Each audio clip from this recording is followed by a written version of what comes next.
Pues ya estamos terminando la carta de Juan. Ya estamos en el último capítulo y parece que no terminamos de concluir este libro tan corto pero tan profundo. Y mis hermanos, hoy tenía la intención, créanme con todo mi corazón que tenía la intención de acabar el día de hoy esta carta, pero no voy a poder. Y ustedes van a entender por qué no voy a poder. Y creo que vale la pena hacer una pausa aquí en los versículos que nos tocan hoy, porque habla de algo bien importante para todos nosotros, que es la oración. En Primera de Juan hemos visto una montaña rusa de temas muy emocionantes, pero también temas muy profundos y muy dolorosos y muy fuertes también que ha presentado Juan a través de esta carta. Y como lo hemos platicado, el Evangelio de Juan tuvo un propósito, que es presentarnos la verdad de Cristo, presentarnos la buena noticia de Cristo, para que tú creas y tengas vida. Ese es el objetivo del Evangelio, dar la buena noticia. Pero las cartas en el Nuevo Testamento tienen una función. Las cartas tienen la función de perfeccionar a los santos. Y Primera de Juan no es una excepción. Primera de Juan nos va a enseñar y nos ha estado enseñando cómo se ve una vida nueva en Cristo Jesús. ¿Cómo se ve? ¿Qué distintivos tiene? ¿Cómo la puedes identificar? Y Juan empezó esta carta con un tema crucial. La fe verdadera, la fe genuina tiene comunión verdadera, verdaderamente con cada uno de nosotros, pero también con el Padre. Y esa fe tiene una evidencia, y esa evidencia no se puede esconder porque es la esencia del mismo Dios. Dios es amor. Por lo tanto, quienes tienen comunión con un Dios de amor, empiezan a tener evidencias de amor. Y ha sido un tiempo increíble hablando de estas verdades, y en particular a cada uno de nosotros también nos ha hablado. Estoy seguro, hay algunos que a lo mejor ya habían leído esta carta en el pasado o la habían estudiado y Dios sigue hablando. Para otros quizás es la primera vez y Dios sigue obrando. Y hoy no va a ser la excepción. El Señor hoy nos va a hablar algo bien importante que tú y yo tenemos que comprender, porque Dios quiere algo, hermano. Dios en su perfecta voluntad quiere que tú y yo como creyentes perfeccionemos nuestro amor por Él y por los otros, por los hermanos, pero también quiere perfeccionar nuestra comunión con Él, y eso es lo que vamos a ver el día de hoy. ¿Qué tiene el Señor que decirnos hoy acerca de nuestra comunión con Él y cómo puede ser perfeccionada? Y para que exista una comunión, hay dos elementos claves en la vida del creyente: la palabra de Dios y la oración. Así como tú tienes comunión con un hermano, con una esposa, con un esposo, con tu hijo, necesitas hablar, necesitas comunicarte. Si tú no te comunicas, entonces te toca suponer, y cuando supones las cosas no son lo mejor. Entonces, la oración se vuelve un elemento clave de nuestra comunión. Y para despertar nuestra expectativa, hermanos, quiero empezar, antes de entrar a la palabra, quiero empezar con una historia, con un hecho que nos va a ayudar a entender la importancia de conocer al Señor, conocer su voluntad y poder interactuar con Él en oración basados en su voluntad. Las historias y las parábolas siempre son una buena ayuda para poder comprender lo que Dios quiere decirnos. Jesús lo hizo en el Nuevo Testamento, ¿verdad? En los Evangelios. ¿Y cuántos de aquí recuerdan, bueno, los adultos seguramente, hace 20 años, la vida como era, ¿no? Era una vida sin dispositivos. Todos los que estamos aquí, a lo mejor tenían su Tamagotchi en el 2020, perdón, en el año 2000, a lo mucho que tenían, pues eran los celulares Nokia, que solo tenían botones, ¿no? Algunos más avanzados tenían Blackberries. Y la tecnología del 2000 al 2010 fue dando pasos agigantados. Pero llegamos al 2010, donde un hombre llamado Steve Jobs lanza al mercado una tableta electrónica, la primera tableta electrónica de la marca, llamada iPad, ¿no? Eso fue en el 2010. Y en una entrevista que le hacen a Steve Jobs, cuando lanza este producto tan revolucionario que es un iPad, el entrevistador le hace una pregunta bastante interesante y le dice: ¿Qué reacción habían tenido sus hijos al usar el iPad por primera vez?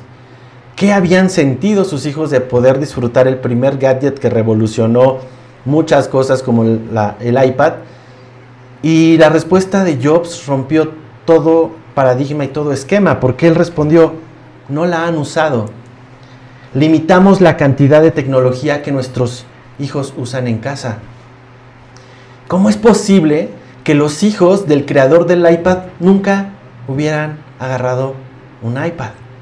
Nunca hubieran experimentado este gadget tan revolucionario. ¿Cómo era posible que los hijos estaban experimentando eso? ¿A qué se debía que Steve Jobs decidió no dar esto a sus hijos? Imagínate ver a sus amiguitos jugando con el iPad y ellos no tener una, y sabiendo que su padre fue el que la creó. ¿Te imaginas ese tipo de conflictos que pudieron tener? ¿Y tú crees que haya sido porque sus hijos nunca se la pidieron? Quizás no lograron que su padre reconsiderara la decisión de no darles un iPad. Y los que tenemos hijos sabemos que están como cuchillito de palo, ¿verdad? Los niños siempre que quieren algo están dale y dale y dale, perseverando a pedir algo. Y mira, yo puedo estar seguro por la respuesta que Steve Jobs fue dando en esta entrevista, que él estaba convencido de la decisión de no darles un iPad a sus hijos. La principal razón por la que Jobs decidió limitar el acceso a sus hijos de los dispositivos electrónicos, iPad, iPhone y todo lo que él mismo creó, era de conocimiento que él tenía de primera mano de lo peligroso que son los dispositivos en las manos de los niños. Steve Jobs sabía los peligros potenciales que había y que hay en los dispositivos. Y ese peligro es la adicción. Y la voluntad de este hombre hacia con sus hijos fue que sus hijos crecieran fomentando su creatividad, crecieran fomentando las relaciones personales, crecieran descubriendo lo maravilloso de este mundo y no verlos cautivos en una pantalla. ¿La voluntad de Jobs fue mala? Después de 25 años y de tantos estudios de las consecuencias que han tenido estos dispositivos en la juventud, generando ansiedad, generando depresión, generando N cantidad de problemas, vemos que Jobs no se equivocó. Y los hijos, seguramente hoy, después de 15 años, pueden estar agradecidos con la decisión de su padre. Y como padres, hermanos, tú y yo sabemos que hay cosas que no convienen a nuestros hijos. Por más que ellos te la pidan, te lo pidan, te lo pidan, te lo pidan, tú sabes que de acuerdo con su madurez, no es lo mejor. Y este hombre, por eso decidió limitar los dispositivos a sus hijos. Ahora, por más que te lo pidan, si tú amas a tu hijo, tú no, o tú todavía no va a ser movido por más que estén atrás de ti insistiendo. Y con el tiempo, con la madurez, ellos entenderán el por qué tú tomaste una decisión de limitar o de restringir ciertas cosas. Y entonces, como dice Mateo 7:9, no vayas para allá, te lo voy a leer: ¿qué hombre hay de vosotros que si su hijo le pide pan, le da una piedra? O si le pide un pescado, le dará una serpiente. Pues si tú y yo, que somos malos, sabemos dar buenas cosas o buenas dádivas a nuestros hijos, ¿cuánto más nuestro Padre, que está en los cielos, dará buenas cosas a los que le pidan? Si siendo malo tú y yo, como padres, procuramos lo mejor, entonces Dios es aún mayor que esto. Y hoy vamos a meditar sobre esto. Vamos a conocer y vamos a saber la confianza que tenemos al venir en oración al Señor, a presentar nuestras peticiones en oración y saber primero que Él nos oye, que Él nos escucha, que Él está atento. Pero vamos a tener la confianza de que conocemos a nuestro Padre y sabemos que su sí, su no y su todavía no están sujetos a una voluntad mayor que la tuya y que la mía. Y por eso vamos a leer desde el versículo 13, Primera de Juan 5:13. Juan les dice a sus lectores: estas cosas os he escrito a vosotros que creéis en el nombre del Hijo de Dios, para que sepáis que tenéis vida eterna y para que creáis en el nombre del Hijo de Dios. Y esta es la confianza que tenemos en Él, que si pedimos alguna cosa conforme a su voluntad, Él nos oye. Y si sabemos que Él nos oye, en cualquier cosa que pidamos, sabemos que tenemos las peticiones que le hayamos hecho. Si alguno viera a su hermano cometer pecado que no sea de muerte, pedirá y Dios le dará vida. Esto es para los que cometen pecado que no sea de muerte. Hay pecado de muerte por el cual yo no digo que se pida. Señor, te pido esta mañana, viniendo con la confianza que tú nos das de conocerte y de poder descubrir tu voluntad, que me ayude, Señor, a poder expresar esta parte de la palabra que nos va a hablar tanto a cada uno de nosotros sobre la confianza en la oración, Señor. La seguridad que tenemos en ti la vimos hace 8 días, Señor. Hoy estamos seguros de nuestra salvación, de nuestra comunión contigo, pero creo que necesitamos, y por eso nos estás llevando a esto, de aumentar nuestra confianza en ti, Señor. Abre los oídos y el entendimiento espiritual de mis hermanos, Señor, y que toda distracción que quiera estar robando la atención sea quitada, Señor. Te lo pido en el nombre de Jesús. Amén y amén. Entonces, empieza este capítulo, este estudio con esta declaración. Juan dice: estas cosas os he escrito. ¿Qué cosas? Pues todas las que están escritas del capítulo 1 hasta el capítulo 5, que son la comunión verdadera, que es cómo podemos tener un gozo completo en Cristo, cuáles son las evidencias de una comunión real con Cristo, cómo se rompe esa comunión a través del pecado y cómo podemos tener la confianza de venir al que es fiel y justo para perdonar nuestro pecado y limpiarnos de toda maldad. Hemos visto que si nos equivocamos, o es decir, pecamos, abogado tenemos para con el Padre. Vimos un test de paternidad también, donde vemos a los hijos de Dios, cómo se ve un hijo de Dios, cuáles son los elementos de un hijo de Dios y cuál es la evidencia mayor de un hijo de Dios, el ADN, que es el amor. El amor es el mayor distintivo. Y finalmente vimos hace 8 días que tener a Cristo como el Señor y Salvador nos da la tranquilidad y la seguridad de tener vida y vida eterna. Todas estas cosas son las que habla primera de Juan. Si quieres tú meditar en ellas, están los videos en YouTube de lo que hemos platicado aquí, o como lo dijimos al inicio, lee la carta en diferentes versiones y vas a encontrar estas verdades maravillosas. Y están escritas aquí con un propósito. El mismo autor lo dice: estas cosas os he escrito a vosotros para que creéis en el nombre del Hijo, para que sepáis que tenéis vida eterna y para que creáis en el nombre del Hijo de Dios. Pero Satanás implementa estrategias bien calculadas. En tu vida diaria, en la iglesia también, es el campo donde él va y siembra estas pequeñas dudas, estos pequeños dardos de incredulidad para ver si alguno de ellos termina funcionando, para que tú y yo, al escuchar estas cosas, no creamos, no confiemos y no sepamos lo que Juan está presentando. Pero mayor es el que está en nosotros, hermanos. Entonces, es por eso que podemos hoy confiadamente pedirle al Señor que nos ayude a entender lo que está en su palabra. Y el Señor, en su fidelidad, ha permitido que exista un remanente de predicación todavía que no ha sido corrompida por Satanás y por las ideas de este mundo. Tristemente, hoy en la iglesia contemporánea se usa la oración no en el sentido adecuado. Se busca que a través de la oración le hagamos manita al Señor, le doblemos las manitas para que Él cambie su voluntad.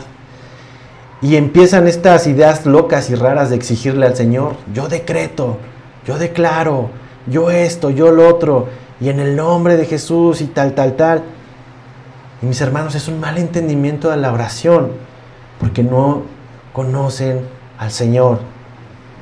Y cuando no conoces al Señor, no conoces su voluntad. y dejarías de estar decretando y declarando tanta tontería cuando sabes su voluntad. Entonces, gracias a Dios que podemos venir a la palabra, quitar esas enseñanzas que corrompieron nuestra comunión con Dios, donde te faltó oración, hermano. No consigues lo que quieres porque no has orado las 5 horas que debes orar.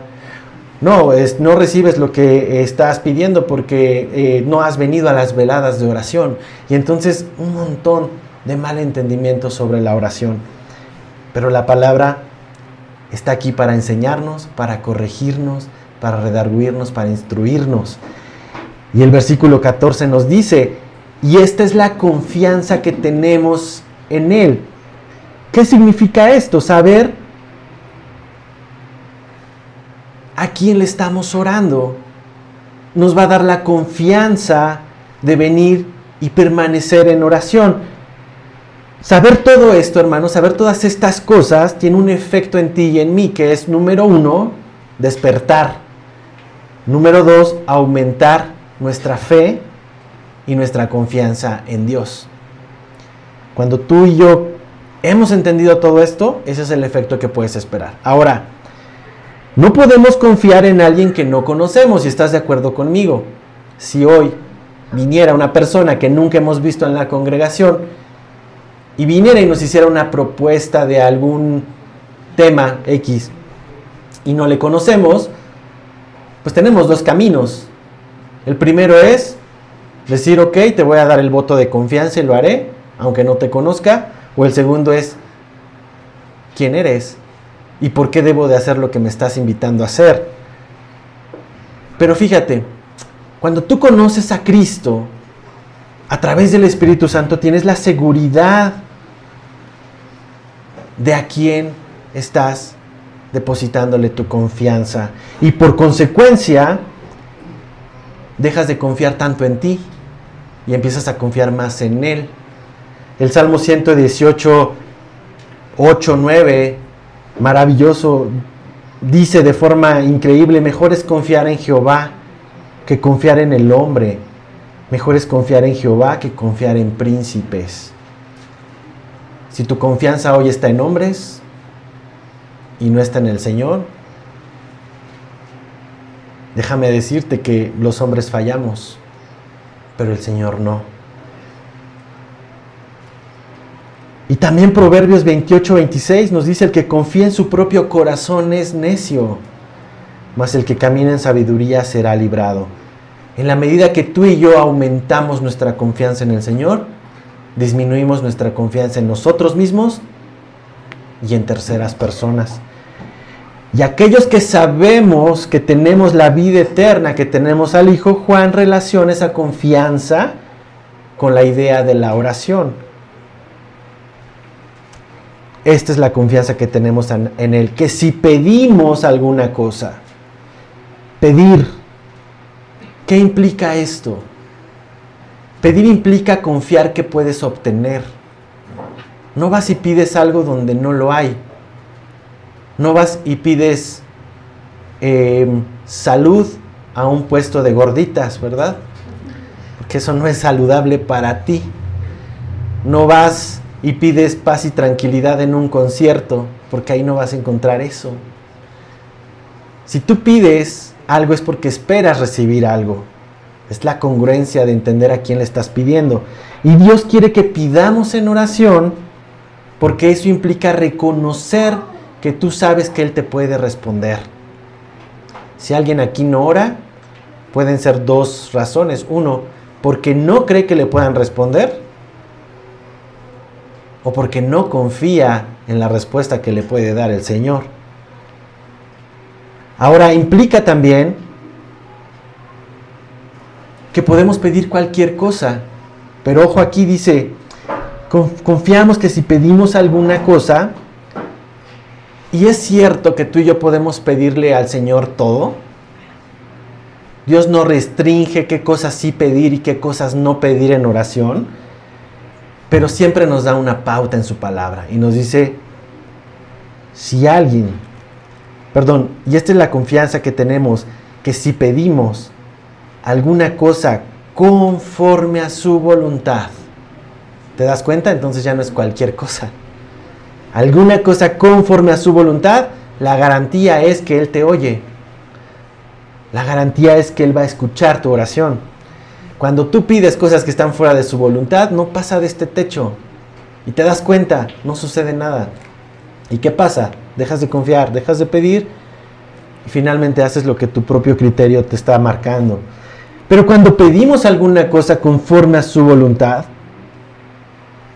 las cosas son diferentes. ¿Y qué es pedir conforme a su voluntad? Por eso te decía, quería acabar hoy el libro, pero hay mucho que explicar respecto a esto. ¿Cuál es la voluntad de Dios? Te puedo decir a lo mejor 2, 3 textos, pero es importante que tú y yo hoy conozcamos la voluntad de Dios para que las cosas que hoy traemos en oración al Señor estén alineadas a su voluntad. De lo contrario va a ser gran pérdida. Fíjate, es muy importante razonar en esto. No saber cuál es la voluntad de Dios te va a generar frustración. Y no vas a descubrir lo que Dios realmente estaba preparando para ti en medio de una prueba o en medio de una decisión. Y no saber lo que la voluntad de Dios es, pues lleva al creyente a dejar de orar. Por eso es vital, hermano, que tú y yo conozcamos la voluntad de Dios para que permanezcamos en oración y en comunión con Él. Pero también puedes ponerte en otra posición. Bueno, pues si Dios ya decidió en su voluntad, pues no sé qué quiere, entonces ¿para qué oro? Si al final Él va a hacer su voluntad. Si al final mis oraciones no van a cambiar nada, ¿para qué quiere que Dios ore? Pero su palabra nos responde esto. En su palabra Dios quiere que tú y yo veamos y lleguemos al entendimiento y al conocimiento de su voluntad. ¿Y cómo es esto? Hay 2 perspectivas de su voluntad escritas en la palabra de Dios. Vamos a verlas rápidamente. Acompáñenme a 1 de Timoteo 2, a 1 de Tesalonicenses 4, porque hay una voluntad que es revelada directamente en la Biblia de Dios hacia los hombres y hacia sus hijos. No hay nada que descubrir.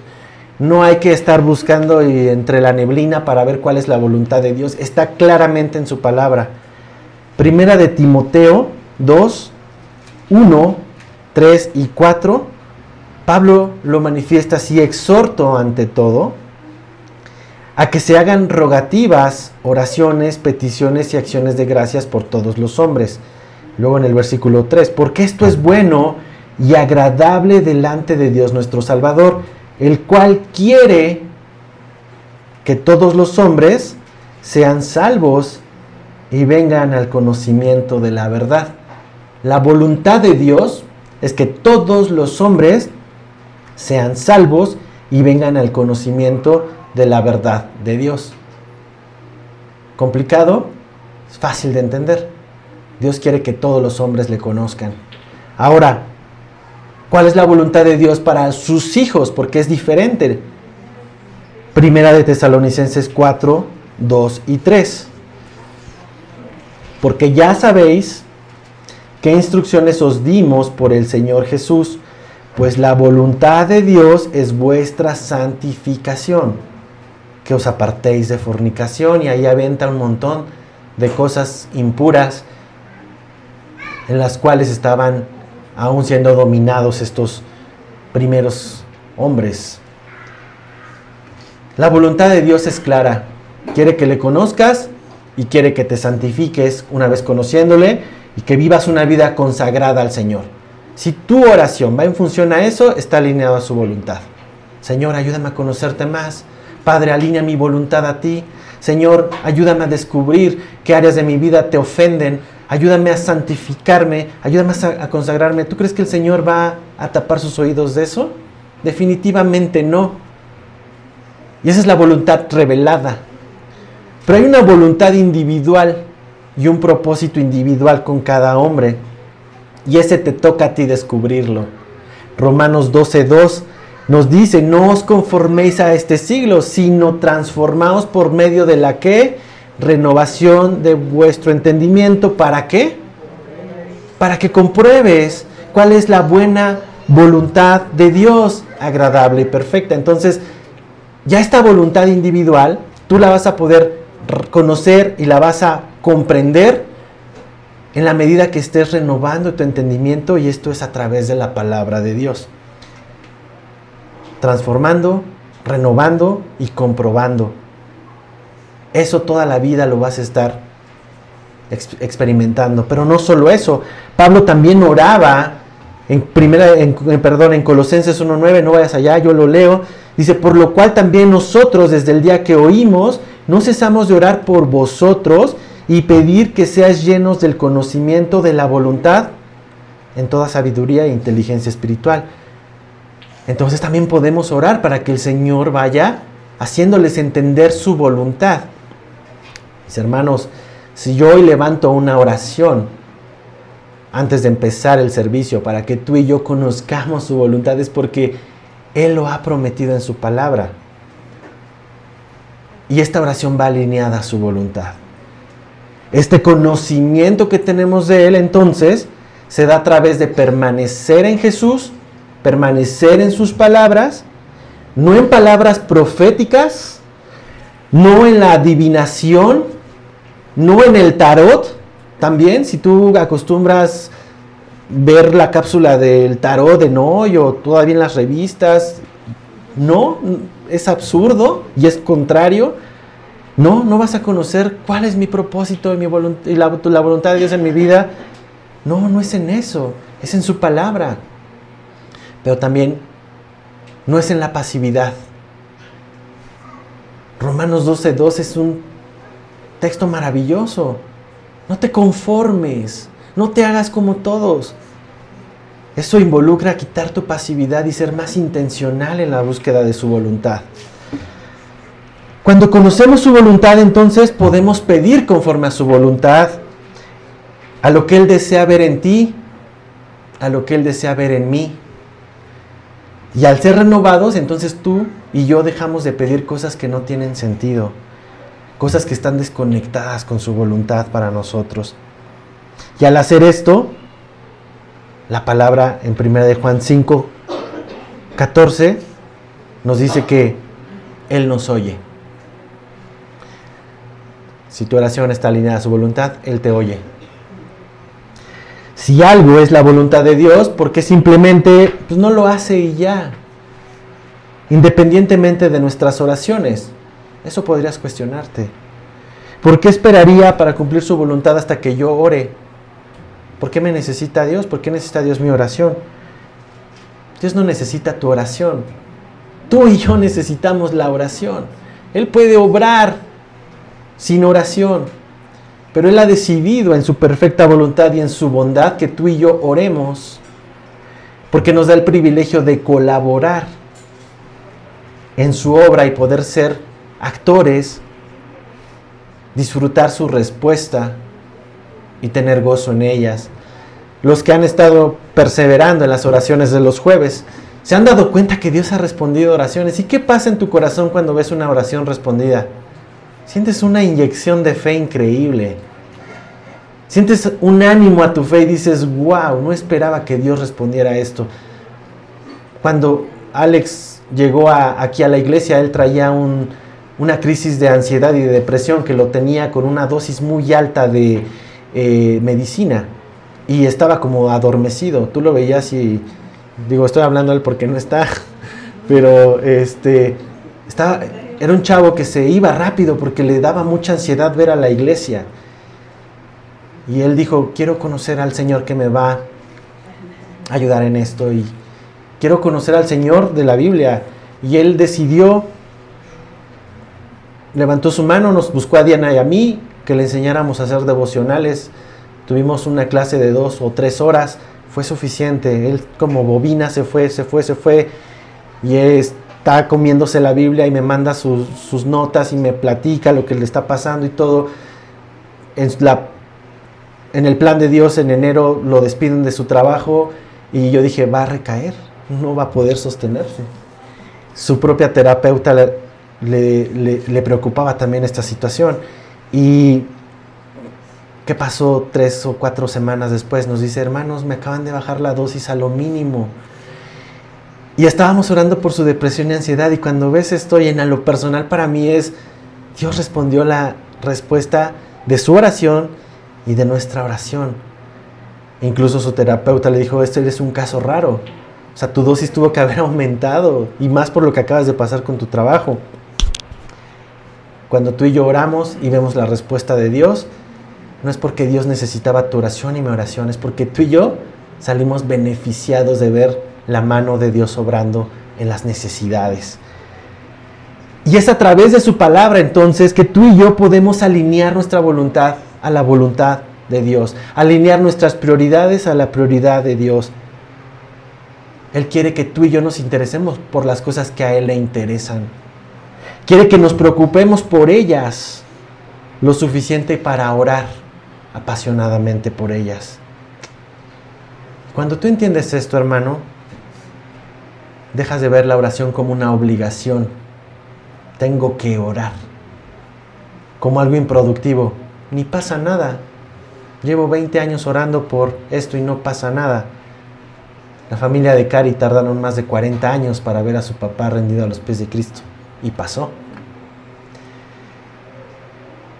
Cuando tú y yo confiamos en aquel a quien oramos, empezamos a experimentar algo que se llama paciencia para permanecer orando. Y cuando confiamos en Él, conocemos su voluntad y sabemos que Él nos oye, entonces puedes experimentar que tu fe va a ir creciendo. Recuerdo hace muchos años, había una canción, a lo mejor algunos aquí lo conocen, hermanos que ya llevan mucho tiempo. ¿Se acuerdan de esa canción que decía, todo es posible si puedes creer? ¿Alguien la escuchó alguna vez? Fe mueve la mano de Dios, en su palabra viva. Era un corito que se cantaba mucho en los años 90. Todo es posible si puedes creer, ¿no? Y yo decía, ¿cómo podemos mover la mano de Dios? Y a mí, en un mal entendimiento, pensaba que si oraba más o hacía más, podía cambiar la voluntad de Dios. Y era un mal entendimiento para mí, porque no entendía el corito completo. Decía, fe mueve la mano de Dios en su palabra viva. No mueve la fe no mueve la mano de Dios en mi palabra y en mi deseo.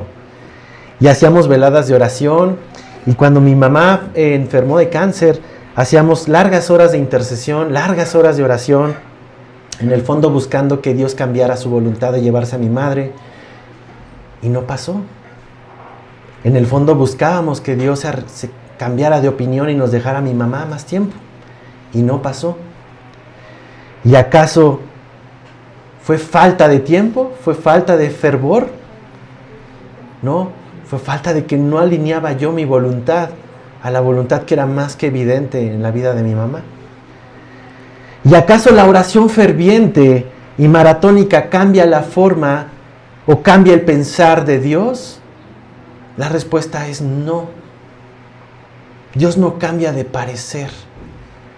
Dios no cambia su voluntad. Pero sí hay algo que cambia. Nos cambia a nosotros. Cambia nuestro entendimiento de lo que estamos pidiendo. Y Dios cambia la forma de ver las cosas y cómo atravesamos las pruebas de este mundo. Eso es lo que sí cambia. Eso es lo que sí se mueve.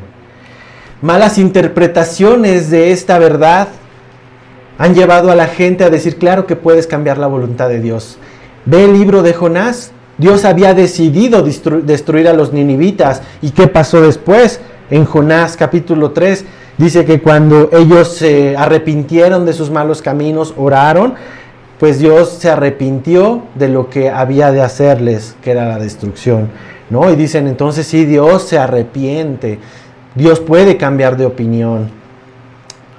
Habría que entender la palabra arrepintió, que es una palabra en hebreo que se dice nacham, no sé si se pronuncia así porque no sé hebreo, pero viene en las Biblias de estudio, Y aunque sí significa arrepentimiento, cambiar de disposición o cambiar de opinión, curiosamente también significa lo opuesto, proporcionar alivio, consuelo a alguien. Ahora, en esta historia de Jonás, tenemos que confiar en un atributo de Dios que es la eternidad. Dios es eterno, Dios ve el inicio, el fin, Él es el alfa y Él es el omega, el principio y el fin. Él no se mueve por tiempos de hombres. Él ya sabe lo que va a pasar, Él ya sabe lo que pasó, porque es eterno. Él ya sabía que los ninivitas iban a arrepentir. Entonces, cuando tú entiendes que Él es eterno y que sabe todas las cosas, como han de suceder, cabe mucho más el sentido o el significado de que Dios encontró alivio de no hacer lo que había dicho que iba a hacer. Y confiando en este atributo, podemos tú y yo saber que la voluntad de Dios no cambia, pero nosotros sí podemos cambiar. ¿Y por qué he llegado hasta aquí con esta pregunta? Y puedes decir, ya te quedaste mucho en esto. Porque Dios necesita cambiar nuestra voluntad y alinear nuestra voluntad hacia su voluntad. Si tú y yo nos aferramos a orar por algo distinto, definitivamente vas a estar frustrado y tu vida de oración se va a terminar apagando. Definitivamente su voluntad, su camino y sus tiempos son más grandes, son más convenientes y son mejores que los tuyos y que los míos. Aunque hoy no lo entiendas, lo entenderás después. Lo que sí podemos hoy entender y tener es la confianza que Él nos oye. Que Él nos oye. Versículo 15, y si sabemos que Él nos oye, en cualquier cosa que pidamos, sabemos que tenemos las peticiones que le hayamos hecho. Si sabemos que Él nos oye, conforme a su voluntad, conforme y de acuerdo a lo que Él desea, entonces podemos estar seguros que Él nos responderá en todo lo que hemos pedido. Y podemos experimentar dos cosas. Podemos experimentar una confianza que no sé ni cuándo ni cómo, pero Él responderá. No sé, Señor, veo que lejos de acercarse esto se aleja. No sé cuándo, no sé cómo, pero tú responderás. Y esa confianza perfecciona nuestra comunión con Él. ¿Por qué te digo esto? Porque ya no estás reprochando, ya estás confiando. Ya no estás cuestionando a Dios y sus caminos, ya estás confiando en sus caminos. La oración debería ser mucho más que lanzar deseos al cielo. Debe ser comprendiendo la voluntad y las promesas de Dios de acuerdo con su palabra y en hacer que estas promesas se lleven a cabo en oración. Jesús lo enseñó así. Acompáñame a Juan 15:7. Esta es una porción increíble en la que tú y yo debemos de permanecer, debemos de confiar y debemos de vivir. Dice la palabra de Dios en Juan 15:7, palabras de Jesús: si permanecéis en mí y mis palabras permanecen en vosotros, pide todo lo que quieras y te será dado.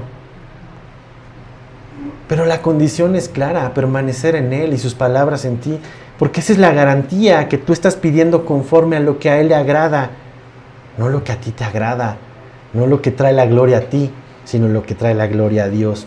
¿Cuál es la posición? Permaneciendo en Él. ¿Cuál es el efecto? Sus palabras permaneciendo en nosotros, incluidas en tus oraciones. ¿Qué podemos hacer? Pues podemos pedir todo lo que tú y yo queramos, porque va a estar alineado a su voluntad. Ahora vas a desear las cosas que Él ama, que a Él le agradan, y menos las cosas que le desagradan. ¿Y cuál será la respuesta? Pues aquí lo dice: o será dado, o será concedido. Hermano, ¿cuál es tu petición más ferviente el día de hoy? ¿Por qué estás orando el día de hoy? ¿Y qué está haciendo que perseveres y recurras? La pregunta es, contrástala. ¿Está alineada a su voluntad? está alineado a la voluntad revelada, a la voluntad individual en tu vida. ¿Encuentras razones para confiar que Dios va a responder eso que estás orando hoy? Porque si no, muchas oraciones no van a ser respondidas. Y Santiago 4:3 lo deja muy claro: piden y no reciben porque piden con malos propósitos para gastarlo en sus placeres. Si lo que hoy estás pidiendo fervientemente está alineado a la voluntad de Dios, Él te oye y Él responde, pero cuando está conformado a su voluntad. Y la respuesta no siempre es un sí inmediato como nos gustaría, ¿verdad? Estamos acostumbrados a la inmediatez. Hoy vas a un cajero automático y recibes tu dinero así, y antes que era formarte en una filota, ¿verdad?, para cobrar tu quincena. Y antes era peor, quizás, con las rayas, tiendas de raya, ¿no? La inmediatez nos va haciendo que queramos todo rápido. Hoy puedes calentar tu cena en un horno de microondas en 2 minutos y puedes cenar tranquilamente. Antes requería ir por la leña, preparar la estufa de leña, prenderla. Ahora todo es inmediato y a veces la oración queremos que sea así, que Dios responda inmediato, pero no, hermano. Dios tiene sus tiempos perfectos. Y a veces también va a responder que no. Parte de la respuesta de Dios va a ser no. O aún no. Si está alineado a su voluntad, te va a decir sí, pero aún no. ¿Cuántos años tardó en ver la promesa Abraham para ver a Isaac? ¿Alguien sabe cuántos años tardó? 20 años. 20 años. Por eso Sara dijo, pues yo creo que este señor ya se le olvidó, vamos a echarle la manita con Agar. 20 años. ¿Tú crees que Abraham no le decía al Señor, ¿cuándo cumplirás tu promesa?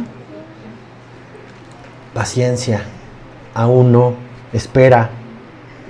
Pero sabemos que podemos confiar en Él. Y en el no y aún no hay mucho amor, hermano. Confía en esto. Mira, piensa en esto. Vamos a hablar de una parábola que no es bíblica. Esta es una historia, pero puede ayudarnos muy bien a entender. Porque los que tenemos hijos, y quizás hijos ya en la adolescencia, lo pueden entender muy bien. Un padre planea darle a su hijo o a su hija, que tiene 10 años, un precioso coche que tiene ahí guardado, que su hijo o su hija ama y que le encantaría recibirlo. Él sabe que a los 10 años no es la mejor idea regalarle un coche a un niño, pero sabe que conforme él o ella vayan madurando, podrán asumir la responsabilidad de ser los dueños del coche. Pero también planea dárselo hasta que ella se lo pida, porque quiere que su hija lo valore. Sin embargo, llega el cumpleaños número 11 y ella empieza a pedirlo. Papá, ¿cuándo me vas a dar ese coche? Llega el año 13, el año 14 y la niña sigue suplicando, reclamando y enfadada porque el padre no responde la solicitud. Y el coche está ahí parado. Y el coche está ahí disponible. Y así que pasan los años hasta que tiene 16, madura un poco y deja de pedirlo. Hasta que cumple 18 años. Y se dirige a su padre mostrando ya una actitud más madura, explicando la necesidad que tiene de movilidad para su escuela y cómo este objeto, cómo este auto puede ayudarle a sus necesidades. Y expresando confianza al padre que ella puede ser responsable ahora de esta situación. Al poco tiempo el padre, cuando cumple 18, se lo entrega con mucha alegría. ¿Cambió de opinión el papá? ¿Ustedes creen que cambió de opinión? Nunca cambió de opinión.